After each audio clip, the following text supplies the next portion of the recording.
Magandang araw po sa inyong lahat. Ako po si Dr. Jose Santos, isang lisensyadong urologist at espesyalista sa kalusugan ng mga kalalakihan dito mismo sa Pilipinas. Sa mahigit 3 dekada na aking inilaan sa pagtulong sa mga nakatatandang kalalakihan na harapin ang mga pagbabago dala ng edad, personal ko pong nasaksihan kung paano natin maibabalik ang sigla, muling buuin ang kumpiyansa at mapahusay ang kakayahang sekswal.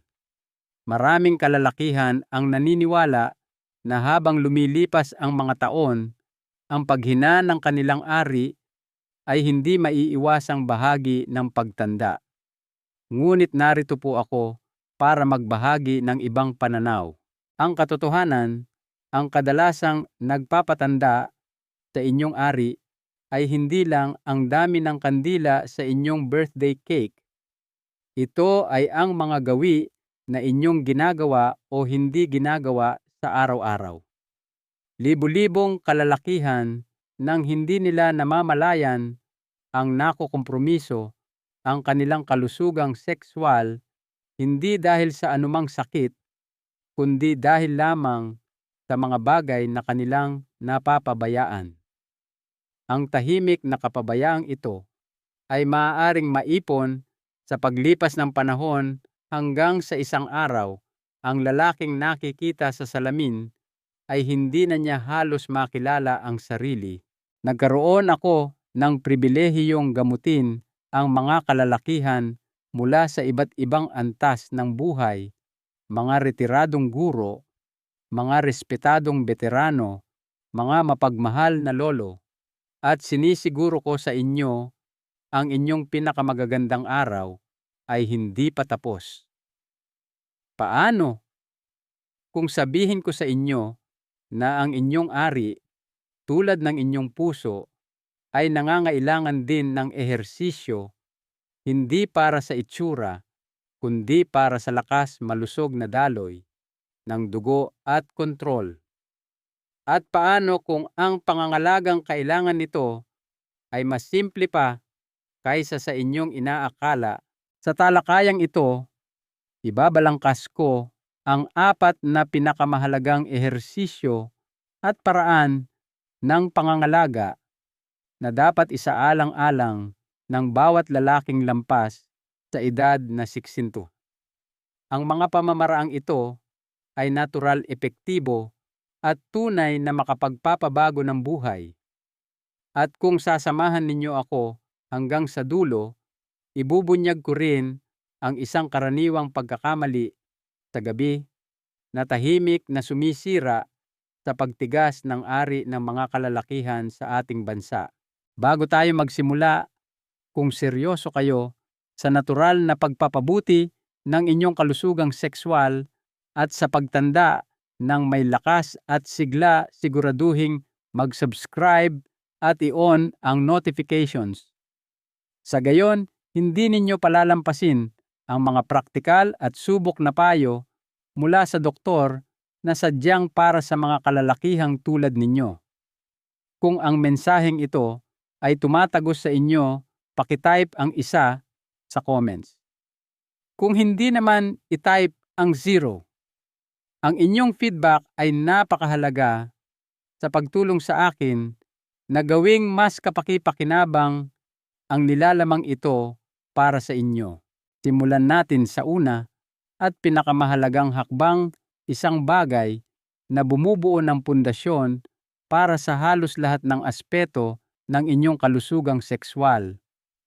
Ito ay isang bagay na karaniwang hindi napapansin ng karamihan sa mga lalaki, ngunit may direkta itong epekto sa inyong kakayahang makamit at mapanatili ang pagtigas ng ari. Ang tinutukoy ko ay ang pagpapalakas ng inyong pelvic floor. Pelvic floor exercises, ang pundasyon ng kontrol sa pagtigas ng ari. Habang tumatanda ang mga lalaki, karaniwang inaakala na ang mga pagbabago sa lakas ng pagtigas ng ari o kontrol sa pag-ihi ay bahagi lamang ng proseso ng pagtanda. Ngunit kadalasan ang totoong nangyayari sa ilalim ay ang unti-unting panghihina ng mga kalamnan sa pelvic floor. Ito mismo ang grupo ng mga kalamnan na sumusuporta sa inyong pantog bituka at oo ang inyong ari. Ang mga malalim at hindi nakikitang kalamnan na ito ang responsable sa tigas ng inyong ari at sa inyong kakayahang kontrolin ang paglabas ng semilya. Kapag humina ang mga ito, hindi na epektibong naiipon ang dugo sa loob ng ari na humahantong sa mas malambot na pagtigas na mas mahirap panatilihin. Ang magandang balita ay hindi lamang posible ang pagpapalakas ng inyong pelvic floor, kundi ito'y simple lang din. Ang pelvic floor exercises na karaniwang tinatawag na Kegels ay isa sa pinakamabisa at hindi gaanong nangangailangan ng pagsisikap na paraan para mapabuti ang sexual na pagganap, lalo na sa mga lalaking lampas 70 anyos. Hindi ito nangangailangan ng anumang kagamitan, wala itong side effects, at maaari ninyo itong gawin ng palihim sa bahay kahit nakaupo, nakahiga o habang nanonood ng TV. Para gawin ang Kegel, higpitan ang mga kalamnan na ginagamit ninyo para pigilan ang ihi sa kalagitnaan. Panatilihin ang paghigpit na ito ng 5 segundo, pagkatapos ay mag-relax ng 5 segundo.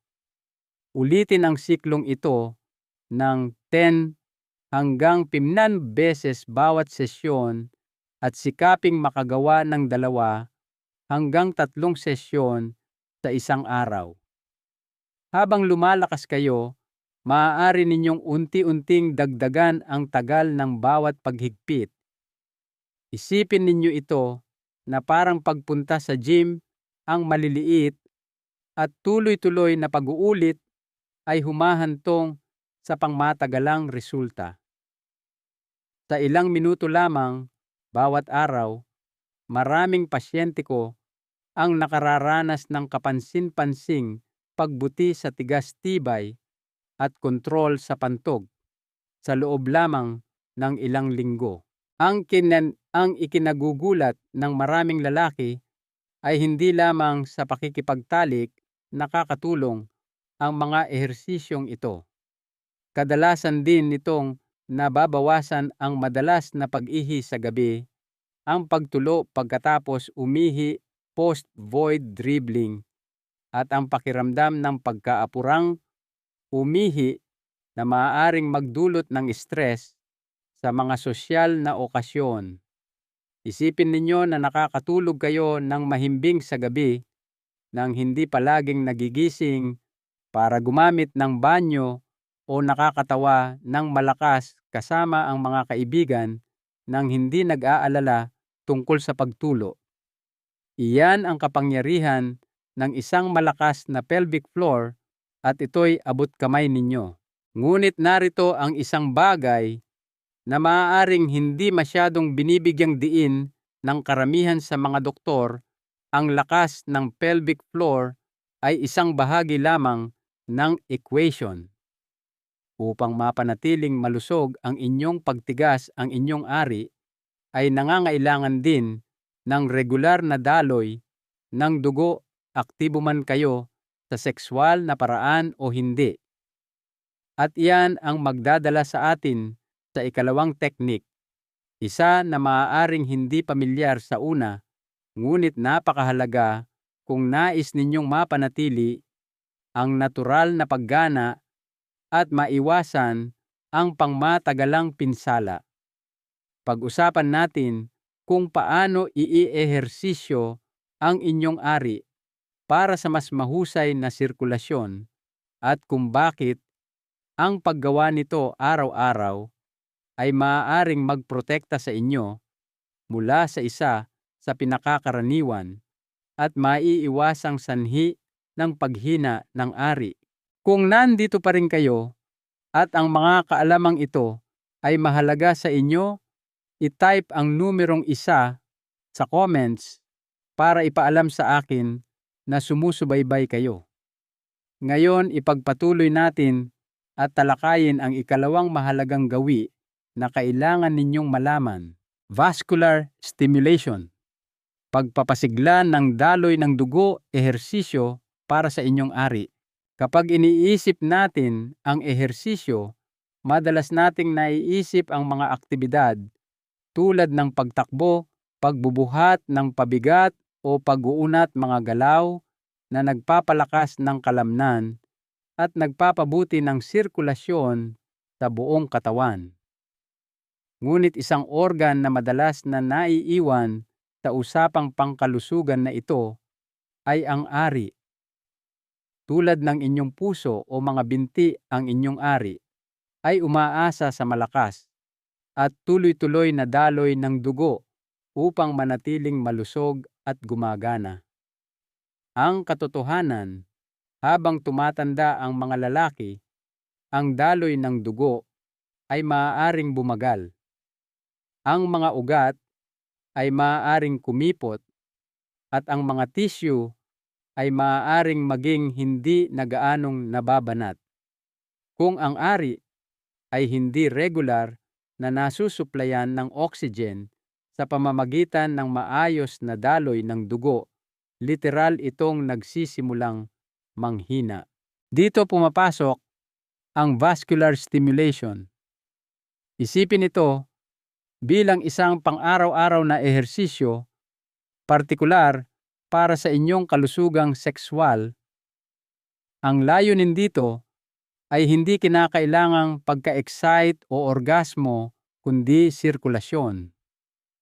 Sa pamamagitan ng paghikayat sa dugo na regular na dumaloy papasok sa ari, tinutulungan ninyong mapanatili ang tissue, panatilihing nababanat ang mga daluyan ng dugo, at suportahan ang malusog na paggana ng pagtigas.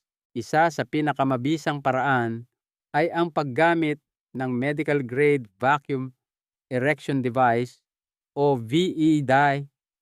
Ito ay isang ligtas at walang gamot na kagamitan na dahan-dahang humihila ng dugo papasok sa ari kahit na hindi kayo sexual na nai-stimulate. Ginamit sa loob lamang ng 5 hanggang 10 minuto bawat araw, makakatulong ito na mapreserba ang haba, sensitibidad at pangkalahatang kalusugan ng tissue. Gayunpaman, hindi ninyo kailangan ng device para makakuha ng benepisyo. Ang dahan-dahang manual na estimulasyon na ginagawa ng may kamalayan at hindi pangunahing layunin ang orgasmo ay maaari ring makatulong. Ang susi ay ang pagiging pare-pareho. Ilang minuto bawat araw ng paghikayat sa natural na daloy ng dugo ay nagpapadala ng oxygen sa tissue, sumusuporta sa paggana ng nerve at tumutulong na maiwasan ang erectile chambers na maging fibrotic, magkaroon ng peklat o atrophied manghina. Ito ay lalong mahalaga para sa mga lalaking kasalukuyang hindi aktibo sa sexual na paraan dahil man ito sa mga kadahilanang pangkalusugan, estado ng relasyon o personal na pagpili. Nang walang regular na estimulasyon sa pamamagitan man ng sexual na aktibidad o partikular na ehersisyo ang katawan, ay maaaring sa isang banda isipin na ang bahaging iyon ay hindi na aktibong ginagamit. Ang resulta ay maaaring isang tahimik na paghina sa paggana na mas mahirap nang baliktarin sa kalaunan. Isang kondisyon na maaaring maiwasan sa pamamagitan nito ay ang Peyronie's disease, isang karaniwan ngunit madalas na hindi nauunawa ang issue kung saan namumuo ang scar tissue sa loob ng ari na humahantong sa masakit na pagkurba at hirap sa pagtigas. Ang pagpapanatiling malambot at may sapat na oxygen sa tissue ay makabuluhang nakakabawas sa panganib na iyon. Ang vascular stimulation ay tungkol sa proaktibong pangangalaga. Ito ang paraan kung paano ninyo mapapanatili ang kung anong mayroon pa kayo at mapoprotektahan ito para sa mga darating na taon. Ngunit ang daloy ng dugo ay isang bahagi lamang ng palaisipan. Susunod pag-uusapan natin ang isang uri ng pangangalaga na lubos na napapabayaan ng karamihan sa mga lalaki. Isang bagay na kasing simple ng kung paano ninyo nililinis ang inyong ari at kung bakit ang maling paraan ng paggawa nito ay tahimik na nagpapataas ng inyong panganib para sa mga seryosong problema sa kalusugan kabilang na ang kanser. Skin and hygiene routine. Gawi sa balat at kalinisan ang napapabayaang pang-araw-araw na gawi. Karamihan sa mga lalaki ay hindi nag-iisip ng malalim tungkol sa kung paano nila hinuhugasan ang kanilang ari. Karaniwan itong mabilisang banlaw sa shower, minsan pa nga ay nilalaktawan sa mga araw na hindi gaanong abala. Ngunit, ang tila maliit na gawin na ito ay maaaring magkaroon ng malaking epekto, lalo na habang kayo ay tumatanda. Ang tamang kalinisan ay hindi lamang tungkol sa pagiging malinis o amoy. Ito ay isang mahalagang bahagi ng pagprotekta sa inyong kalusugang sekswal, pag-iwas sa sakit at pagtiyak na ang inyong ari ay nananatiling komportable, gumagana at malaya sa pangmatagalang issue. Sa katunayan, ang hindi tamang kalinisan ay isa sa mga nangungunang risk factor para sa mga impeksyon, iritasyon at maging sa kanser sa ari, isang kondisyon na nakakaapekto sa mas maraming nakatatandang lalaki kaysa sa inaakala ng marami. Habang tayo ay tumatanda, ang ating balat ay natural na numinipis, nagiging mas sensitibo at mas mabagal gumaling. Dahil dito, mas nagiging mahalaga ang inyong routine sa kalinisan. Ang balat ng ari, lalo na sa ilalim ng foreskin para sa mga hindi tuli, ay maaaring maipunan ng bakterya, pawis, dead skin cells at iba pang mga sangkap. Ito ay maaaring lumikha ng perpektong kapaligiran para sa pamamaga at pagdami ng fungi. Ang pamamagang iyon ay hindi lamang hindi komportable. Maaari itong mauwi sa kondisyon tulad ng balanitis, pamamaga ng ulo ng ari, paulit-ulit na impeksyon o mag-ambag sa pangmatagalang pagbabago sa balat na nagpapahirap o nagpapasakit sa sekswal na aktibidad. Ang solusyon ay simple at epektibo. Gumamit ng maligamgam na tubig at banayad. Walang pabangong sabon tulad ng simpleng glycerin soap o baby soap upang dahan-dahang linisin ang buong ari kabilang ang ilalim ng foreskin kung kayo ay hindi tuli.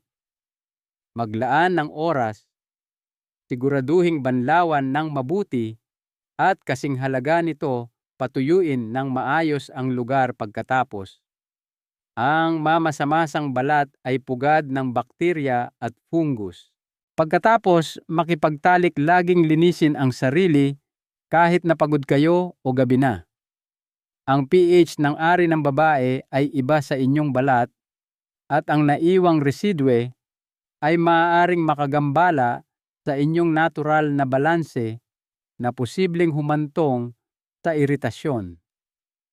Para sa ilang lalaki, lalo na sa mga madaling magkaroon ng tuyo o bitak-bitak na balat, ang walang pabango at hypoallergenic na moisturizer na ipinapahid minsan o 2 beses sa isang linggo ay makakatulong na mapanatiling malambot ang balat at mabawasan ang discomfort.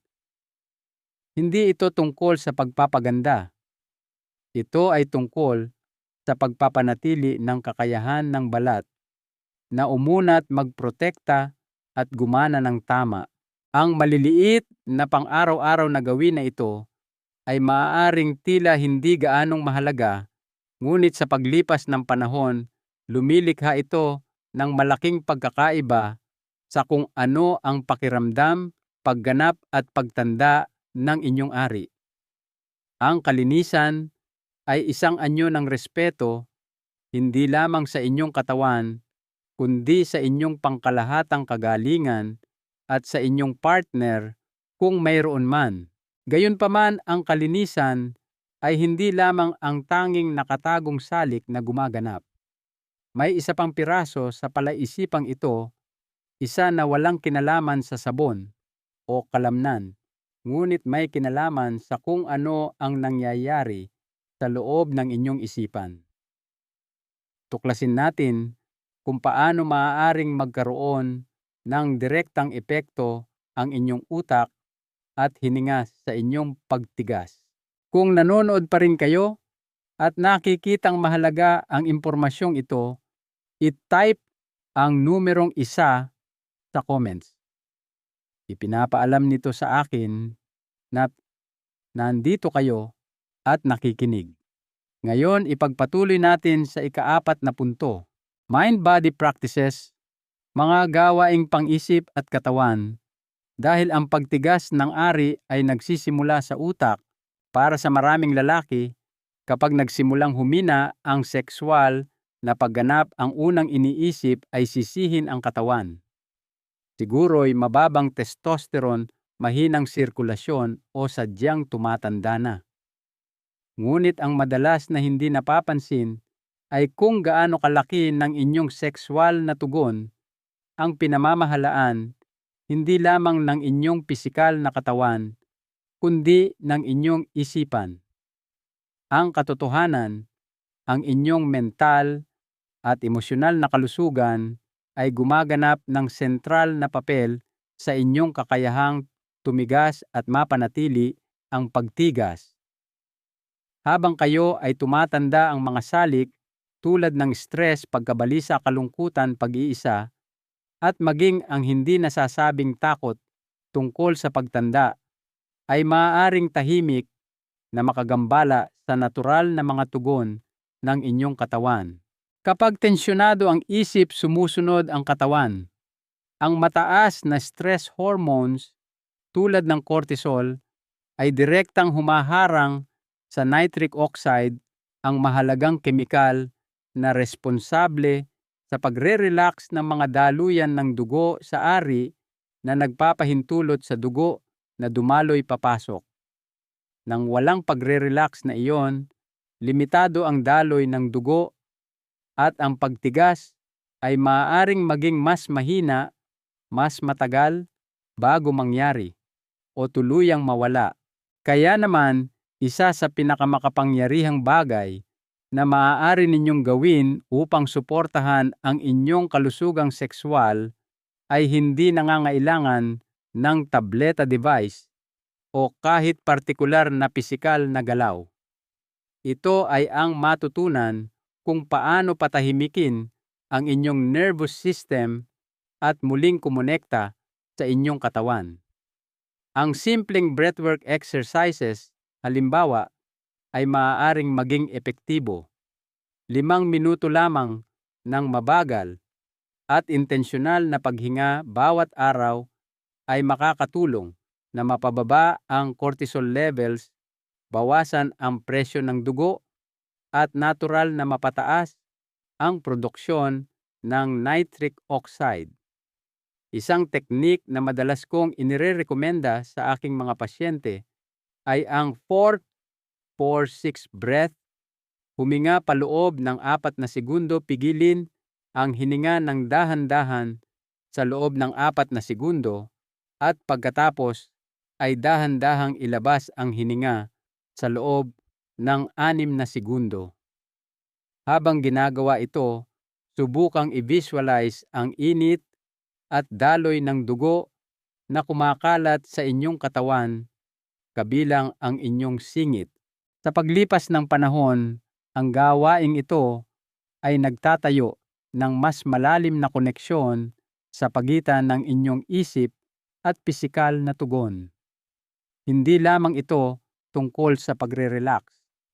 Ito ay tungkol sa muling pagsasanay sa inyong katawan na tumugon ng may kalmadong kumpiyansa sa halip na performance anxiety o mental na pagkagambala. Ang isa pang mabisang kasangkapan ay ang mindfulness. Maraming nakatatandang lalaki ang nagsasabi sa akin na pakiramdam nila ay hindi sila konektado sa kanilang katawan, na para bang ang kanilang isip ay naiwan sa nakaraan, naaalala kung paano ang mga bagay dati sa halip na makisangkot sa kung ano pa ang kayang gawin ng kanilang katawan ngayon. Ang pagsasanay ng mindfulness, kahit ilang minuto lang bawat araw, ay tumutulong na i-ground kayo sa kasalukuyang sandali.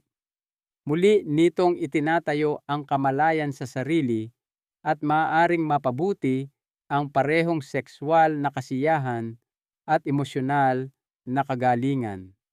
Nakakatulong din itong bawasan ang performance pressure na maaaring maging napakabigat, lalo na pagkatapos ng ilang nakakadismaya o nakakahiyang karanasan.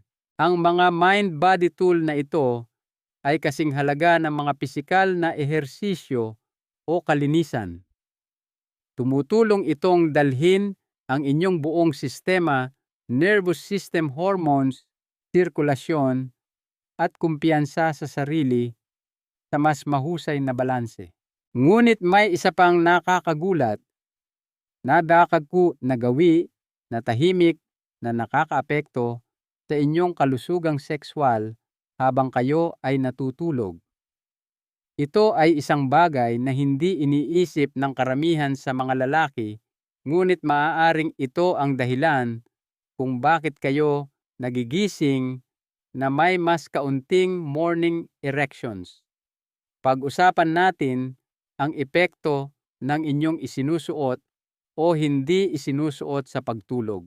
Bonus na payo matulog nang walang masikip na salawal underwear, isa sa mga pinaka napapabayaang aspeto ng kalusugang sexual ng mga lalaki, ay walang kinalaman sa ginagawa ninyo sa araw, at lahat ay tungkol sa kung ano ang nangyayari habang kayo ay natutulog. Karamihan sa mga lalaki ay walang kamalay-malay na ang uri ng salawal na kanilang isinusuot sa pagtulog ay maaaring tahimik na makaimpluwensya sa kanilang erectile health. Maaaring ito'y parang walang kwenta, medyo kakaiba pa nga, ngunit malinaw ang siyensya. Ang pagsusuot ng masikip na salawal sa gabi ay maaaring mag-ambag sa unti-unting paghina ng paggana ng ari. Narito kung bakit kahit na kayo ay tumatanda, ang inyong katawan ay patuloy na nagkakaroon ng mga kusang pagtigas ng ari sa gabi, spontaneous nocturnal erections. Ang mga ito ay malusog, natural at napakahalaga. Pinapanatili nilang may oxygen ang tissue ng ari, nababanat ang erectile chambers at aktibo ang mga daluyan ng dugo. Gayunpaman, kapag nagsusuot kayo ng masikip na briefs o iba pang hapit na salawal pantulog, ang mga natural na pagtigas na ito ay maaaring pisikal na mahadlangan o mabaluktot pa nga laban sa tela. Sa paglipas ng panahon, ang paulit-ulit na presyon na ito ay maaaring magdulot ng microtrauma, maliliit na panloob na pinsala na hindi ninyo mararamdaman sa sandaling iyon, ngunit maaaring maipon at maging mas seryoso. Ang mga microtear na ito ay maaaring humantong sa pagkakaroon ng peklat sa ilalim ng balat, isang kondisyon na kilala bilang fibrosis. Sa ilang lalaki ito ay maaaring mauwi sa Peyronie's disease na kinasasangkutan ng masakit na pagkurba ng ari dulot ng tumigas na scar tissue. Ang kondisyong ito ay maaaring makagambala hindi lamang sa paggana kundi pati na rin sa kumpiyansa, kaginhawaan at intimasiya. Ang nakakadismaya ay maraming lalaki ang hindi kailanman natutuklasan ang sanhi. Maaari nilang sisihin ang pagtanda, mga nakaraang partner o iba't ibang kondisyong medikal, gayong sa katunayan maaaring isang simpleng gawi sa gabi ang nagdudulot ng mabagal at pangmatagalang pinsala. Ang solusyon ay napakasimple. Hayaan ang inyong katawan na huminga at malayang gumalaw sa gabi. Ang pagtulog ng walang salawal o lumipat sa maluluwag na cotton boxers ay nagbibigay sa inyong katawan ng espasyong kailangan nito upang gumana ng maayos sa panahon ng mahahalagang pagtigas sa gabi. Maaaring hindi ito pamilyar sa una, ngunit maraming lalaki ang nag-uulat ng mas mahimbing na tulog, mas kaunting iritasyon at maging ang pagbabalik ng mas malakas na morning erections pagkatapos gawin ang simpleng pagbabagong ito.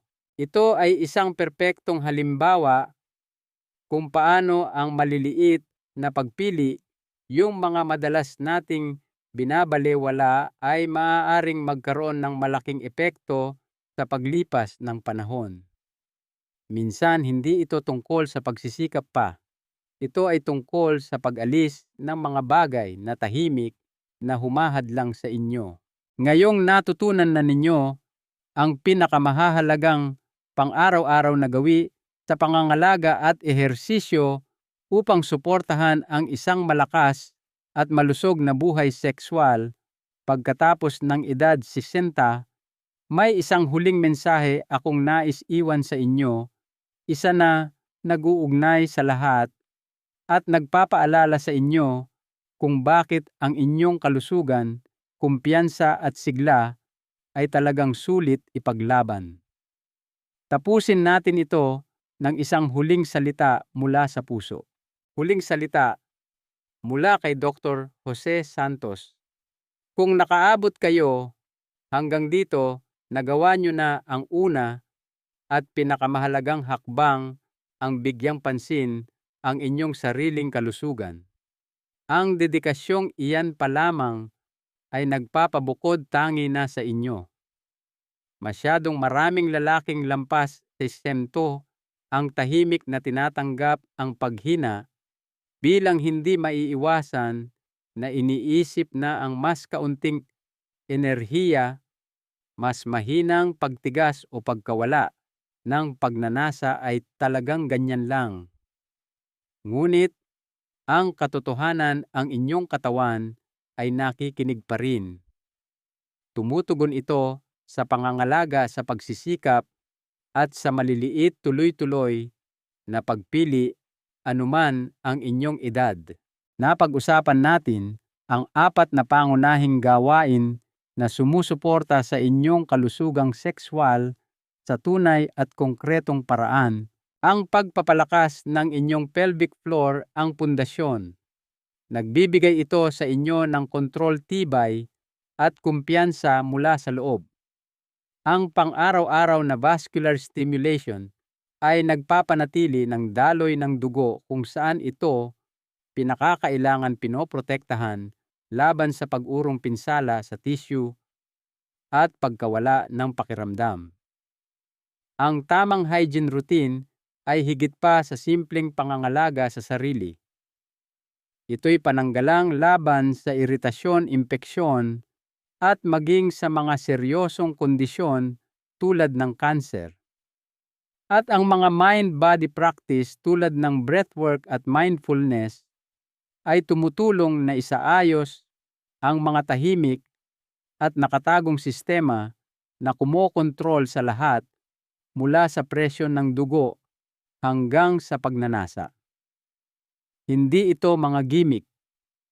Ito ay mga gawaing suportado ng siyensya na inirerekomenda ko sa aking sariling mga pasyente. At ang mga lalaking nananatili rito ay madalas na naguulat ng tunay na pagbabago, hindi lamang sa kanilang buhay sekswal, kundi sa kung ano ang kanilang nararamdaman tungkol sa kanilang sarili sa pangkalahatan. Maging ang isang bagay na kasing liit ng pagpapalit ng isinusuot sa pagtulog ay maaaring makagawa ng pangmatagalang pagkakaiba. Ang inyong kalusugan ay hindi lang nahuhubog ng mga malalaking sandali o pagbisita sa doktor. Nahuhubog ito sa inyong ginagawa araw-araw kapag walang nakatingin. Ang mga pagpiling ito ay nagpapatong-patong. Nagpapadala sila ng mensahe sa inyong katawan. Mahalaga pa rin ako. Gusto ko pa ring makaramdam na buhay. Naniniwala pa rin ako sa kung ano ang posible. At kung may isang bagay akong nais ninyong tandaan, ito iyon: ang edad ay hindi kumukuha ng inyong lakas. Ang pagsuko ang gumagawa niyan. Mas malaki ang inyong kapangyarihan kaysa sa inaakala ninyo at walang expiration date ang inyong karapatan sa kasiyahan, sa intimasya o sa isang katawan na gumagana para sa inyo, hindi laban sa inyo. Ang mahalagang aral sa buhay na mapupulot dito ay ang proaktibong pagbibigay pansin kahit sa mga tila maliliit na aspeto ng inyong kalusugan ay maaaring magdulot ng malaking benepisyo sa paglipas ng panahon. Ito'y tungkol sa pagyakap sa kapangyarihan ng tuloy-tuloy at banayad na pangangalaga sa sarili na kinikilala na ang sigla ay hindi lamang para sa mga bata kundi para sa sinumang handang alagaan ito. Ang inyong katawan ay isang panghabambuhay na kasama. Tratuhin ito ng may respeto at atensyong nararapat dito, at mas mahusay itong maglilingkod sa inyo ng mas matagal. Kung nakatulong sa inyo ang paliwanag na ito, sana ay ibahagi ninyo sa iba na maaaring nangangailangan din ng mensaheng ito. At huwag kalimutang mag-subscribe dahil magbabahagi pa ako ng mga payong suportado ng doktor na sadyang para sa mga kalalakihang tulad ninyo. Nagawa na ninyo ang unang hakbang sa pamamagitan ng pag-aaral. Ngayon, magpatuloy kayo. Ang inyong pinakamagagandang taon ay maaari pang darating at karapat-dapat kayo sa bawat isa sa mga ito. Pakiusap ibahagi ang inyong mga saloobin o tanong sa comments sa ibaba. Sisikapin kong basahin at sagutin ang mga ito.